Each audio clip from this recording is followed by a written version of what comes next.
അതേ 70കളുടെ ഒടുവിൽ കർണാടകയിൽ പാർട്ടിയുടെ പര്യായം ദേവരാജ അരസ് കോൺഗ്രസ് വിട്ടപ്പോൾ വീണുപോകാതിരിക്കാൻ അതേ ഇന്ദിരയെടുത്തു വളർത്തിയ യുവരക്തങ്ങൾ ഒന്നിന്റെ പേര് ദൊഡ്ഡലഹള്ളി കെമ്പഗൌഡ ശിവകുമാർ.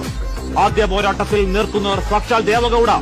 ദാവീദും ഗോലിയാത്തും കളിയിൽ കേവലം 23കാരന്റെ ചോരത്തിളപ്പിൽ ഗൌഡ അന്നേ വിറച്ചു വീഴാനൊരുങ്ങിയതാണ്. അന്നു മുതൽ ഇന്നുവരെ സോണിയാഗാന്ധിയോട് സംസാരിച്ച് മുഖമൊന്നു വാടാതെ സിദ്ധരാമയ്യയുടെ മുഖ്യമന്ത്രി കസേരയ്ക്ക് പിന്തുണ പ്രഖ്യാപിക്കുന്ന DK ശിവകുമാറിന്റെ കോശങ്ങൾ ഓരോന്നും കോൺഗ്രസ് ആണ്. പാർട്ടിയാണ് പ്രാണവായു. ധർമാധർമ്മ രാഷ്ട്രീയത്തിന്റെ ചോദ്യങ്ങൾ ഉയർന്നപ്പോൾ റാഞ്ചപ്പെട്ട MLA-മാരുള്ള റിസോർട്ടിന് മുന്നിൽ പെരുമഴയത്തൊരു കുടയും പിടിച്ച അയാൾ കാവലിരുന്നത് സ്വേച്ഛക്കല്ലത് പാർട്ടിയുടെ ആത്മാഭിമാനം കാക്കാനാണ്. വർഗീയ ബജരംഗങ്ങളെ നിരോധിക്കുമെന്നൊരു പൊള്ളുന്ന മുദ്രാവാക്യം ആർജവത്തിലുയർത്തി എതിരാളിയുടെ മടയിൽ കയറിയ വജ്രമൂർത്തിയുള്ള മേധാശക്തി DK ആണെങ്കിൽ കന്നഡ മണ്ണിൽ ശിവകുമാറിന്റെ അധികാരവാഴ്ച അങ്ങേയറ്റം ആധികാരികം.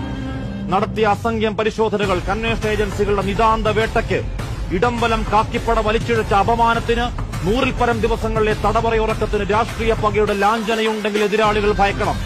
പുതിയ മുഖ്യമന്ത്രിയുടെ അധികാരമേറൽ മാത്രമല്ല, ശ്രീകണ്ഠീരവയിൽ ആരവത്തോടെ തുടങ്ങാൻ പോകുന്നു ഒന്നും മറക്കാത്ത കനക്കുരിയിലെ കരിമ്പാറയുടെ ശിവതാണ്ഡവകാലം.